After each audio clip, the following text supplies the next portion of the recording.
हिंदी में यूपीएससी की तैयारी से संबंधित प्रोग्राम्स को देखने के लिए सब्सक्राइब करें स्टडी IQ-IAS हिंदी। नमस्कार, स्वागत है आपका स्टडी IQ-IAS हिंदी प्लेटफॉर्म पर।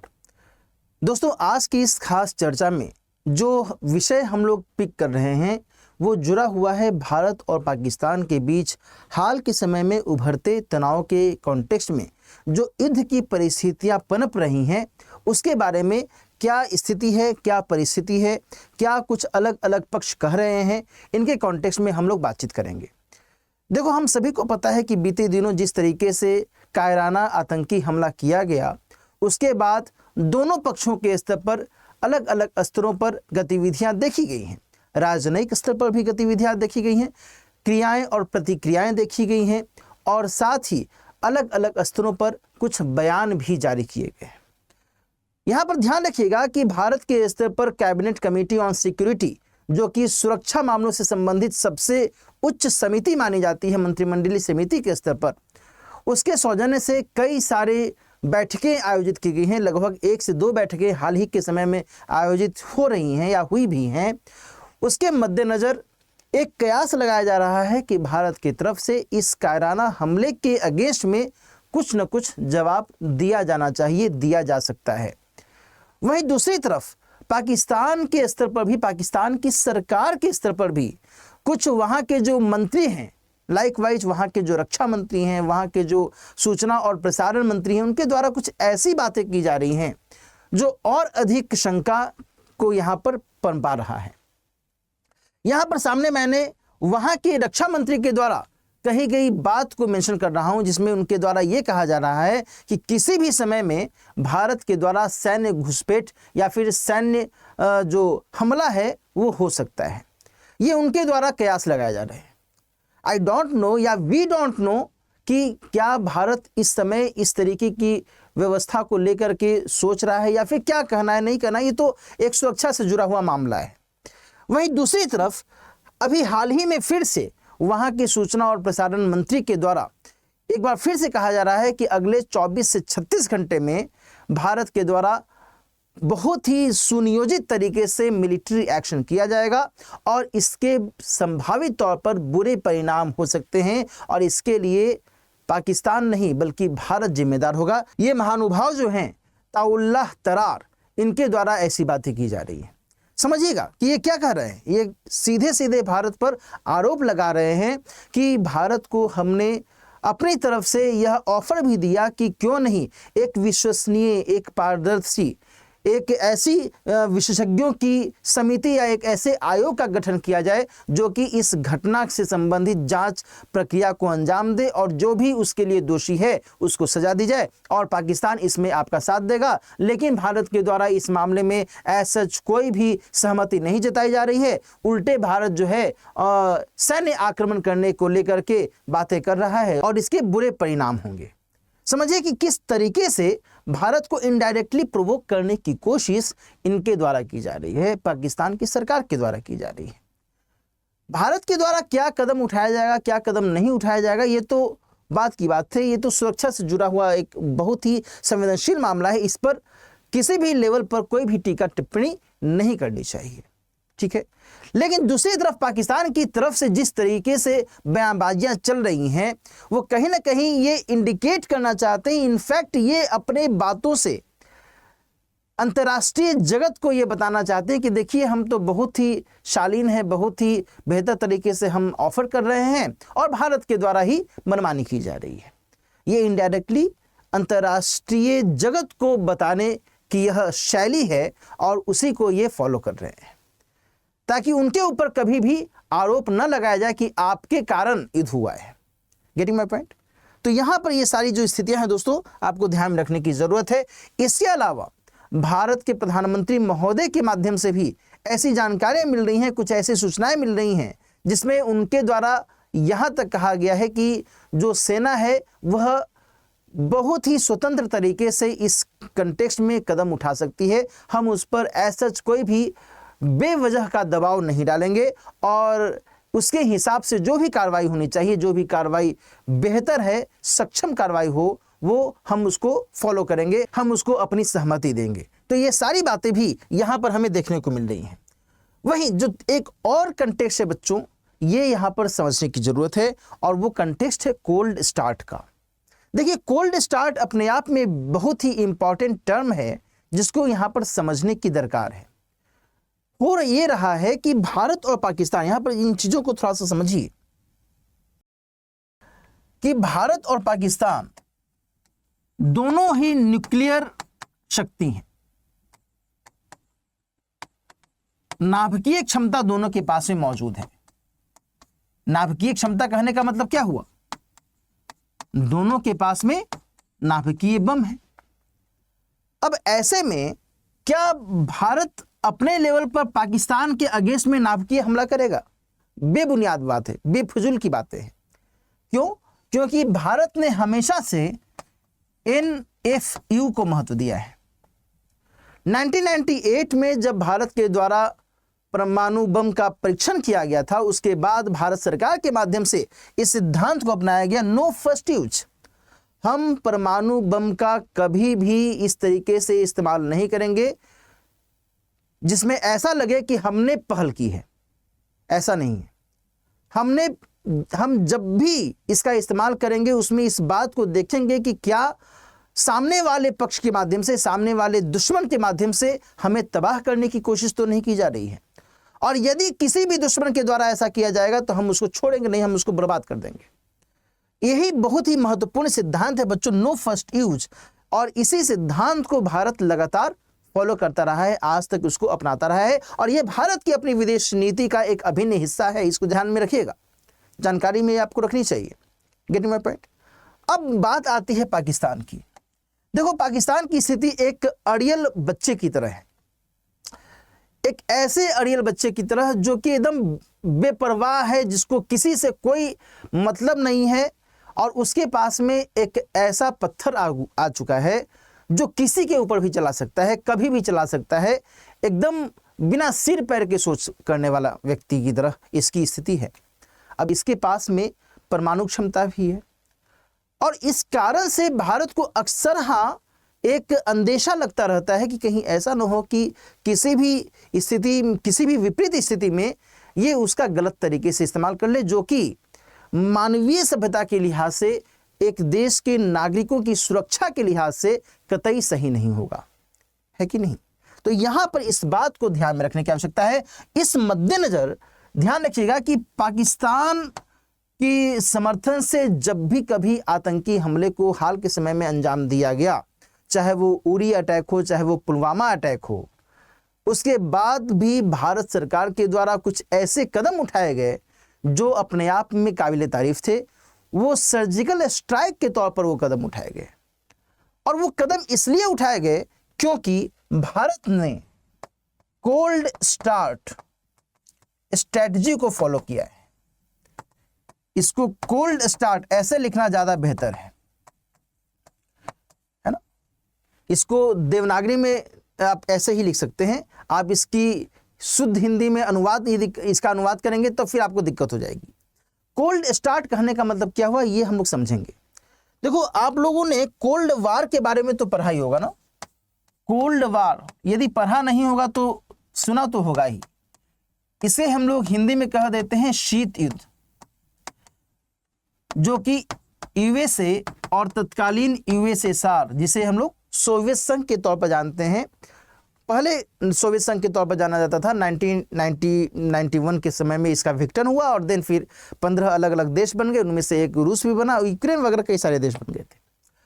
1945 से लेकर के लगभग 45 साल तक ये घटनाक्रम चला था, और उस समय इन दोनों देशों के बीच में इस तरीके की स्थिति बनी हुई थी कि भाई ये दोनों ही अपने अपने स्तर पर इनडायरेक्टली जो है प्रतिक्रिया दर्शाते थे एक दूसरे के अगेंस्ट में। डायरेक्टली कभी भी इन दोनों ने एक दूसरे का अहित नहीं किया, डायरेक्टली कोई ऐसा हमला नहीं किया। ठीक है जी। यहां पर हम लोग थोड़ा सा आगे बढ़ करके बात करें कोल्ड स्टार्ट के बारे में। दोस्तों ध्यान रखिएगा कि भारत के परिप्रेक्ष्य में जो एक कोल्ड स्टार्ट का सिद्धांत है, ये अपनाया जाता है 2001 के बाद। अब आपके मन में सवाल यह आना चाहिए कि सर 2001 के बाद 2001 में ऐसा क्या हुआ कि कोल्ड स्टार्ट के सिद्धांत को अपनाया गया? यह सिद्धांत अपनाया गया, इसको समझने की जरूरत है। आप में से कई सारे बच्चों को यह पता होगा, आप में से हो सकता है कि कुछ बच्चों का जन्म भी नहीं हुआ होगा 2001 में। दिसंबर 2001 में भारत के संसद पर आतंकी हमला किया गया और उस आतंकी हमले के बाद तत्कालीन भारत सरकार के द्वारा सीमावर्ती क्षेत्र में जो भारत और पाकिस्तान की सीमा है, वहां पर बहुत बड़े पैमाने पर सैन्य बलों को तैनात किया गया और उस दौरान उसे नाम दिया गया था ऑपरेशन पराक्रम। ठीक है जी, तो यहां पर इस चीज को थोड़ा सा समझिएगा कि दिसंबर 2001 संसद पर आतंकी हमला,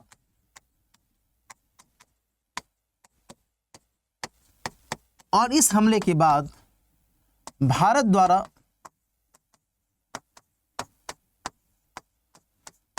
ऑपरेशन पराक्रम, ठीक है साहब,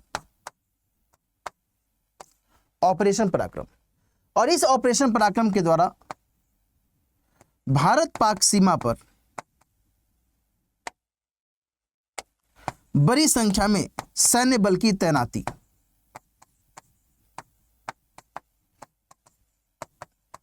कहा जाता है कि लगभग 5 लाख सैनिकों को तैनात किया गया था, बड़ी संख्या में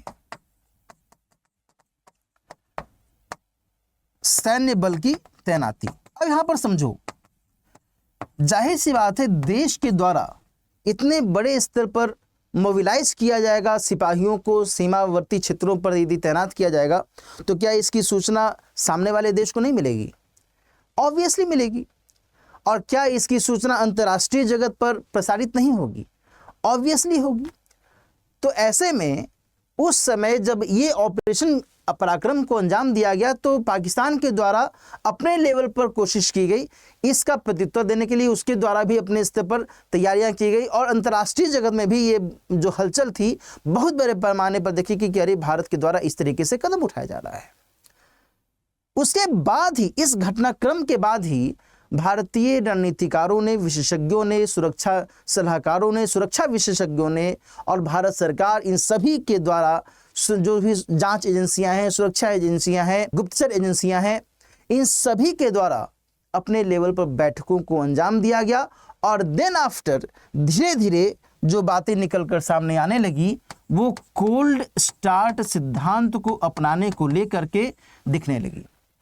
जो भारत के सेनाध्यक्ष थे दीपक कपूर, उनके द्वारा भी कोल्ड स्टार्ट को लेकर के अपनी बातें कही जा रही थी। वो सेनाध्यक्ष के तौर पर काम कर रहे थे। उन्होंने इस बात की ओर इशारा किया था कि हमें इस तरीके की स्ट्रेटजी अपनानी चाहिए ताकि जल्द से जल्द अचानक से हम हमला करें और इस हमले का जवाब देने की स्थिति में सामने वाला जो देश है, सामने वाली जो सेना है वह नहीं रहे और हम सफलता हासिल कर लें।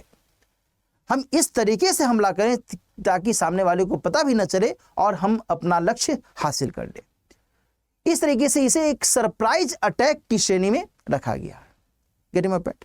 तो यहां पर जो कोल्ड स्टार्ट की थ्योरी है, इसको लेकर के बाद में फिर सेनाध्यक्ष बने जनरल विपिन रावत, उन्होंने भी इस सिद्धांत को महत्व दिया और देन आफ्टर इस सिद्धांत को अमली जामा पहनाया गया।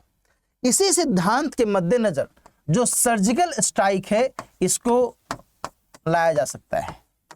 सर्जिकल स्ट्राइक क्यों? क्योंकि सर्जिकल स्ट्राइक में कुछ ऐसी ही गतिविधियों को अंजाम दिया जाता है कि किसी को भी पता नहीं चला 2016 में या फिर 2019 में, और अचानक से खबरें आने लगी कि इस तरीके से भारतीय सेना के जवानों के द्वारा कुछ खास जो आतंकी ठिकाने थे इनको तहस नहस किया गया, बर्बाद किया गया, उनको मारा गया। और पाकिस्तान की जो सेना थी वो इसका प्रत्युत्तर देने की स्थिति में एट दैट टाइम नहीं थी, क्योंकि उनको इसके बारे में पता भी नहीं चला और भारत ने अपना टारगेट हासिल कर लिया था, है कि नहीं? तो यहाँ पर इस चीज़ को थोड़ा सा समझने की जरूरत है। कोल्ड स्टार्ट इसी को फोकस करता है। लेकिन यहाँ पर एक जो पक्ष है दोस्तों, पाकिस्तान के संदर्भ में भी थोड़ा सा विचार करने की जरूरत है। पाकिस्तान के द्वारा कोल्ड स्टार्ट के अगेंस्ट में भी कुछ रणनीतियां अपनाई जा रही हैं विरुद्ध रणनीति, क्योंकि जो एक कोल्ड स्टार्ट है इसको लेकर के भारत के द्वारा तो अपना एक पक्ष रखा जा रहा है कि ठीक है हम कुछ ऐसा कर सकते हैं, आने वाले समय में भी कुछ ऐसा किया जा सकता है।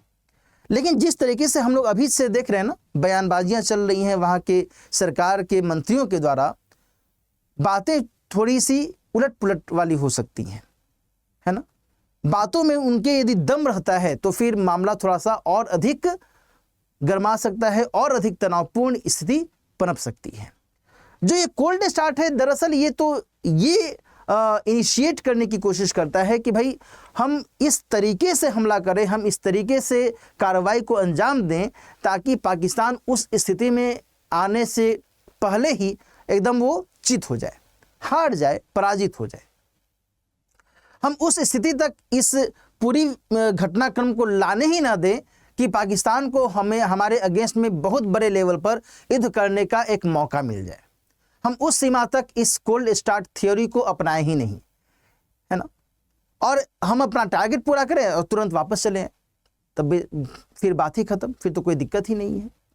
अब देखो यहाँ पर मामला क्या फंस सकता है, वो है पाकिस्तान के द्वारा full spectrum deterrence policy,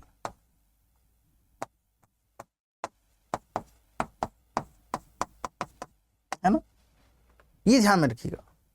full spectrum deterrence policy by Pakistan, किसके अगेंस्ट में? कोल्ड स्टार्ट के अगेंस्ट में।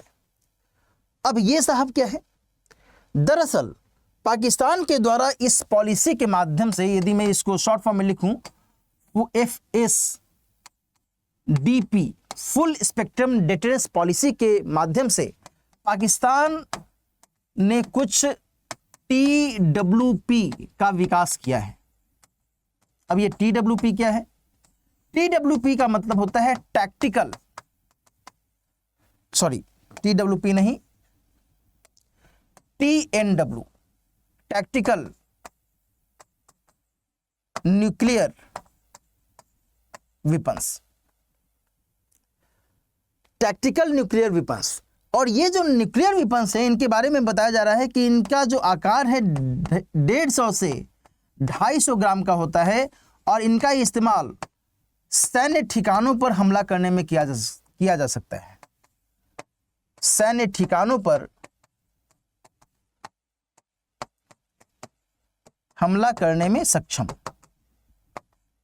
Getting my point? आ रही बात समझ में? तो ऐसे में यदि भारत के द्वारा कोल्ड स्टार्ट स्ट्रेटजी को अपनाया जाता है, हाल के समय में जिस तरीके से गतिविधियां देखी जा रही हैं, भारत के द्वारा क्या किया जाएगा ये तो कोई नहीं जानता। लगातार बैठकों का दौर जारी है और अपने अपने स्तर पर जो गतिविधियां वो चल रही हैं।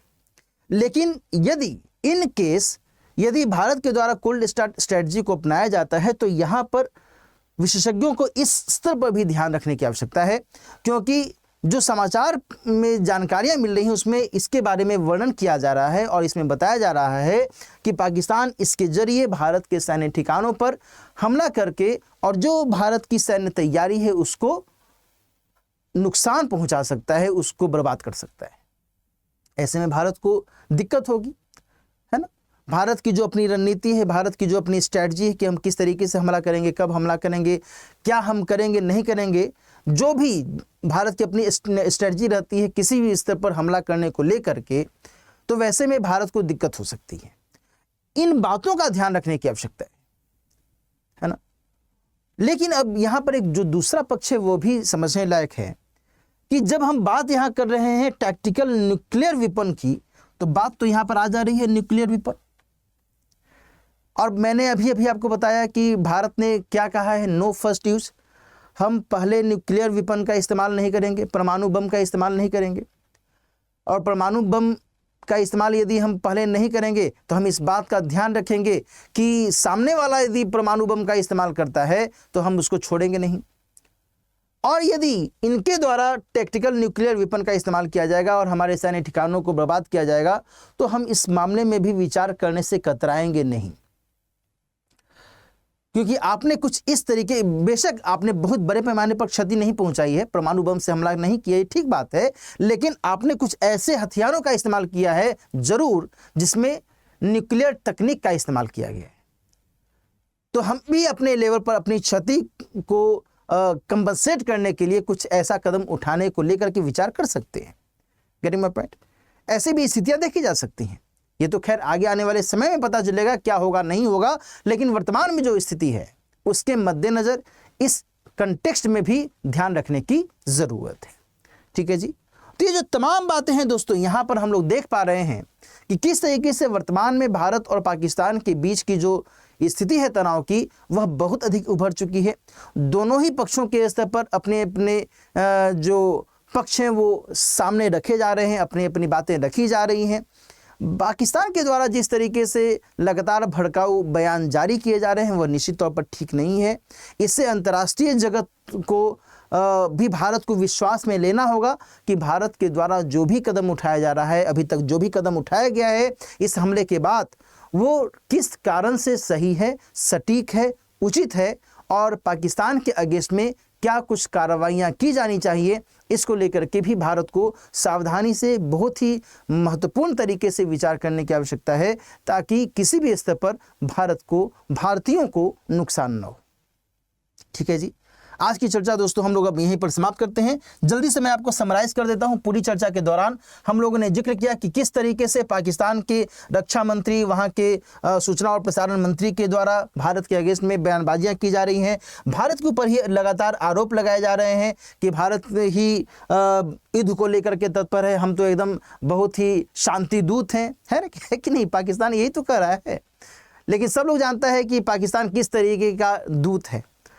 इसके अलावा एक जो खबर आ रही है कि भाई भारत के प्रधानमंत्री महोदय ने अपनी तरफ से खुली छूट देने की बात कही है, वहीं दूसरी तरफ कोल्ड स्टार्ट को लेकर के जो मामला चल रहा है उसमें क्या कुछ महत्वपूर्ण पक्ष हैं उसके बारे में हमने आपको डिटेल में बताने की कोशिश की है। कब ये कोल्ड स्टार्ट की जो व्यवस्था ये शुरू की गई, किस तरीके से कोल्ड स्टार्ट का जो ये टर्म है ये अपने आप में बहुत ही इंपॉर्टेंट हो जाता है, और इसके अगेंस्ट में पाकिस्तान के द्वारा क्या एक जो डेटेरेंस पॉलिसी है वो अपनाने की संभावना देखी जा सकती है। और इस पूरी चर्चा के माध्यम से मैंने इस कंटेक्स्ट में आपको एक एक जो स्थिति है वो स्पष्ट करने की कोशिश की है। ठीक है जी। आज की चर्चा दोस्तों अब हम लोग यहीं पर समाप्त करते हैं। आगे आने वाले समय में ये देखने वाली बात होगी कि क्या कुछ कदम उठाया जाता है भारत सरकार की ओर से, और निश्चित तौर पर भारत और भारतीय हम सभी भारत सरकार के द्वारा जो भी निर्णय लिया जाएगा वो हम लोग सर आंखों पर रखेंगे। निश्चित तौर पर भारत सरकार के द्वारा अभी तक जो भी निर्णय लिया गया है पाकिस्तान के अगेंस्ट में वह अपने आप में बहुत ही इंपॉर्टेंट रहा है। जिस तरीके से कायराना हमला किया गया उसके बाद सरकार के द्वारा जो भी स्टेप्स उठाए गए हैं उसको हर व्यक्ति ने, हर राजनीतिक दल ने सराहा है, समर्थन दिया है, और यही आज की ज़रूरत भी है कि हम सभी भारतीय एकजुट होकर के इस संदर्भ में सरकार का साथ दें। ठीक है जी। आज की चर्चा हम लोग अब दोस्तों अभी यहीं पर समाप्त करते हैं। कमेंट सेक्शन में आप बताने की कोशिश कीजिएगा कि इस पूरे मामले में आपका पक्ष क्या कुछ कहता है। इस वीडियो में जो भी मैंने आपको जानकारियां दी वो आपको अच्छी लगी होंगी तो सेशन को लाइक कीजिएगा और अपने दोस्तों के साथ भी शेयर कीजिएगा। यहाँ पर जाते जाते जल्दी से मैं आपको एक सूचना दे दूं कि यदि आप सिविल सेवा परीक्षा की तैयारी कर रहे हैं तो आज ही इस बैच में एडमिशन की अंतिम तिथि है। यदि आप चाहते हैं कि जीएस की संपूर्ण तैयारी बहुत ही शानदार तरीके से करें तो आपका स्वागत है इस खास बैच में। दिलीप लाइव कोड का इस्तेमाल करते हुए आप राइट नाउ इस बैच को ज्वाइन कर सकते हैं। 29,999 रुपये में इस बैच में आप एडमिशन लेकर के अपनी जीएस की संपूर्ण तैयारी बहुत ही सिलसिलेवार तरीके से, अपडेटेड तरीके से कर सकते हैं। इसके जरिए आपकी तैयारी और बेहतर हो सकती है। मिलते हैं फिर, अपना ख्याल रखिए। All the best. हिंदी में यूपीएससी की तैयारी से संबंधित प्रोग्राम्स को देखने के लिए सब्सक्राइब करें स्टडी IQ IAS हिंदी।